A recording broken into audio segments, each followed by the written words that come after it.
আল্লাহ আমার চেয়ে বড় পাপী এই দুনিয়াতে কেউ নাই। আমরা বলবো আল্লাহ তুমি প্রশ্ন করার আগে তোমার একটা কথা বলি, আমারে কিছু জিজ্ঞেস করো না, আমি সব করেছি। মাথাটাকে নিচু করে জীবনের সব গুনার ফিরিস্তিগুলো একটা একটা করে স্বীকার করে আল্লাহরে বলেন, আল্লাহ আমি পাপী, এমন কোন পাপ নাই যে পাপ আমারে দিয়ে হয় নাই। তোমার রহমত দিয়ে তুমি জান্নাতে পাঠাবা, তোমার দয়ায় জান্নাতে যেতে চাই, আমল দিয়ে না। পারবেন বলতে? কিয়ামতের দিন আমরা বলবো আল্লাহ আমার আমল দিয়ে জান্নাত চাই না, আমি তোমার দয়া দিয়ে জান্নাত চাই। কয়েকবার এসে এসে ফিরে গেছি, অনুমতি হয় নাই।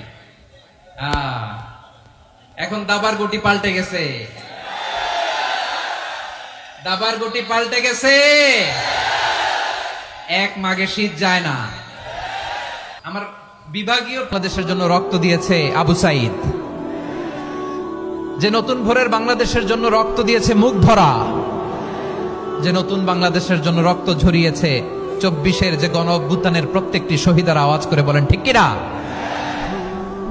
আল্লাহ তাআলা আমার দেশকে তুমি নিরাপদ করো, শান্তিময় করো, আমরা যেন স্বাধীন সার্বভৌম বাংলাদেশে মাথা উঁচু করে বিশ্ব দরবারে দাঁড়াতে পারি। আল্লাহ তুমি তৌফিক দান করো। আওয়াজ করে সবাই পড়ে আমিন। যে সমস্ত নারী এই 4টা কাজ করবে, এই 4টা কাজের গ্যারান্টি দিবে, তাদেরকে জান্নাতের 8টা দরজার গ্যারান্টি দেয়া হবে। 8 জান্নাতের দরজা সব খোলা। কোনটা দিয়ে যাবে? যেটা দিয়ে মনে হচ্ছে। ও আতাআত বালাহা, স্বামীর আনুগত্য। এটাতে অনেকে ভুল করে থাকে। হায় রে আমার বোনেরা, স্বামীর আনুগত্যকে এটা নিজের অপমান মনে করবেন না। আপনার স্বামী আপনার সবচেয়ে বড় গার্ডিয়ান, তিনি আপনার সবচেয়ে ভালো চায়। নারী কখনো গার্ডিয়ানশিপের বাইরে থাকতে পারে না। হয় আপনি বাবার গার্ডিয়ানশিপের ভেতরে, বাপ না থাকলে ভাই আপনার গার্ডিয়ান, ভাই না থাকলে চাচা গার্ডিয়ান, বিয়ের পরে আপনার স্বামী আপনার গার্ডিয়ান। শরিয়া সম্মত স্বামীর আদেশগুলো আপনি মেনে চলবেন, কিন্তু শরিয়া বিরুদ্ধ কোনো আদেশ মানতে আপনি বাধ্য নয়। আওয়াজ করে বলুন সবাই ঠিক কিনা? এই 4টা কাজ যদি কোনো নারী করে, বিশ্বনবী বলেন জান্নাতের 8টা দরজা খোলা, তোমার যেটা দিয়ে মনে চায় সেটা দিয়ে জান্নাতে তুমি এন্ট্রি নিতে পারবা। 1 নাম্বার 5 ওয়াক্ত নামাজ। আমার বোনেরা জোহরের নামাজ পড়তে পড়তে এটা আসরে নিয়ে যায়, আসর পড়তে পড়তে এটা মাগরিবে নিয়ে যায়, এরকম আসরে নাই। আমার বোনেরা এটা করবেন না। ইন্নাস সালাতা কানাত আলাল মুমিনিনা কিতাবাম মাওকুতা, সময় মতো পড়বেন। সামাত শাহরা, রমাদানের রোজাগুলো রাখবেন। হাফিজাত ফুরুজাহা। এই দুনিয়ার বুকে রব্বুল আলামিন সব নবীকে একটা করে দাওয়া মুস্তাজাবা দিয়েছেন, মানে যে দোয়া করলে কবুল হয়ে যায় সাথে সাথেই। দাও বিহা, দুনিয়ার সব নবীরা ওই দোয়াটা দুনিয়ায় করে ফেলেছে। সব নবীকে আল্লাহ একটা করে দোয়া দিয়েছেন, নবী দোয়া করলেই কবুল। সব নবীরা ওই দোয়া করে ফেলেছে দুনিয়াতে। বিশ্বনবী বলেন আমি করি নাই।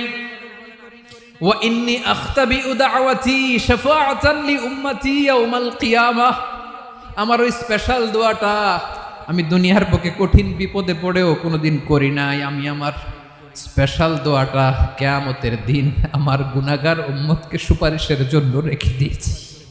সব সময় পড়ার জন্য একটা আমল দিয়ে যাই। উঠতে বসতে, অফিসে যাচ্ছেন, অফিস থেকে ফিরতেছেন, বসে আছেন, শুয়ে আছেন, ছোট্ট এক শব্দে আমরা যেন বেশি বেশি পড়ি আস্তাগফিরুল্লাহ। আওয়াজ করে আমার সাথে পড়ুন আস্তাগফিরুল্লাহ। আবার পড়ুন আস্তাগফিরুল্লাহ। আল্লাহ রাসূল সাল্লাল্লাহু আলাইহি ওয়াসাল্লাম বলেন মান লাজিমাল ইস্তিগফার, যে সব সময় এরকম ইস্তিগফারের সাথে লেগে থাকে, জাআলাল্লাহু লাহু মিন কুল্লি দিকিন মাখরাজা, আল্লাহ তাআলা তাকে কোনো বিপদে আটকান না, সে জীবনে আটকাবে না। যে কোনো বিপদে আল্লাহ তার রাস্তা বের করে দিবেন।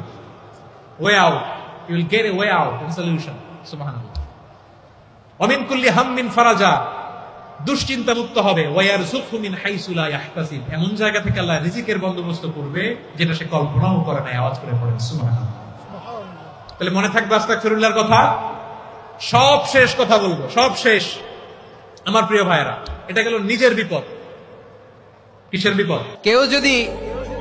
কেউ যদি ইসলাম মানতে চায়, একবারে তাকে সবকিছু চাপিয়ে দেয়া যাবে না। আমাদের কাছে অনেকে আসে, আয়সা বলে হুজুর আমার মেয়েটা পর্দা করে না, হুজুর পর্দা করে না, ওর জন্য দোয়া করেন। তা আমি বলি বয়স কত? বলে 22। তো 22 বছর বয়স আগে কি করছেন? আগে পর্দা করাইছেন? না, করাই নাই। তো এখন তো আর হবে না। এখন তাকে আস্তে আস্তে বুঝান যে মা শালীন পোশাক পরো, একটু শালীন, যেমন আছো তেমনই থাকো, শালীন পোশাক। শালীনে অভ্যস্ত হলে বোঝান মারে একটু মাথায় কাপড় দাও, একটু হেজাব করো। ওইটাতে অভ্যস্ত হয়ে গেলে এরপরে তাকে নেকাবের দিকে আপনি আহ্বান করেন। ওইটাতে অভ্যস্ত হয়ে গেলে হাত মোজা পা মোজা যদি করতে চায়, এইভাবে গ্রাজুয়ালি আগাতে হবে। প্রিয় ভাইয়েরা, সবচেয়ে গুরুত্বপূর্ণটা আগে, তারপরেরটা পরে। আল্লাহ ভুল করছি, আল্লাহ মাফ করে দাও, ক্ষমা করো। আমি ক্ষমা চাইতেছি, কিন্তু আমি ক্ষমা করি না আরেকজন রে। তুমি ক্ষমা করো না, তুমি ক্ষমা চাও কোন সাহসে?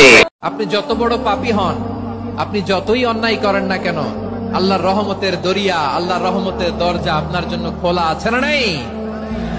জায়নামাজটা বিছিয়ে দেন, চোখের পানি ছেড়ে দেন, 2 রাকাত নামাজ পড়ে সেজদায় লুটিয়ে পড়ে কাঁদেন।